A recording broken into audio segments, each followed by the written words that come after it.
The man put a diamond ring into a broken bowl. Unexpectedly, two identical diamond rings immediately appeared in the bowl. The man was so excited that he could hardly believe his eyes. He then put the two rings back into the bowl. Soon, the rings in the bowl turned into 4. Just like that, the man quickly ended up with a huge pile of diamond rings. It turned out that this old and shabby-looking bowl was actually a magic treasure bowl. No matter what you put inside, it would instantly duplicate an identical copy. The man looked at the bowl in his hands with excitement. With this treasure, his fate would be completely rewritten. The man carefully placed the bowl into his delivery box. Then he planned to sell the rings. But just after he set up his street stall, he accidentally bumped into a passerby named Linda. The man hurriedly apologized to Linda, but Linda claimed that her shoes had been damaged. She demanded that he compensate her $8,000. The man searched all his pockets, but he couldn't come up with $8,000.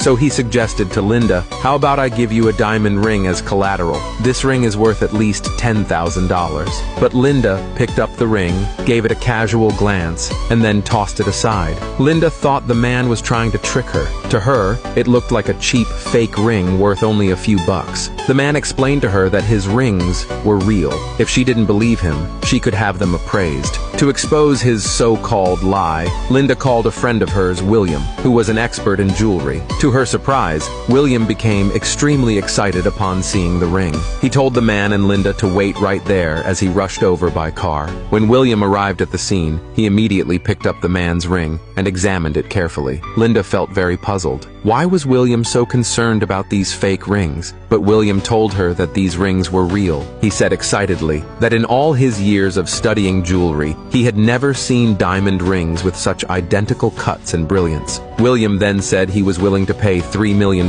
for all the rings. The man immediately agreed. After the deal was done, William prepared to leave. But before he left, William told the man that a treasure appraisal banquet would be held that night. It would be attended by people of status and influence from all walks of life. William also shared an important piece of news. The low-profile richest family, the Smith family, would also be present. Rumor had it that the head of the Smith family was gravely ill and could only survive by relying on an elixir. Now, their stock of elixir was almost depleted. If someone could provide more, the Smith family would surely offer a generous reward.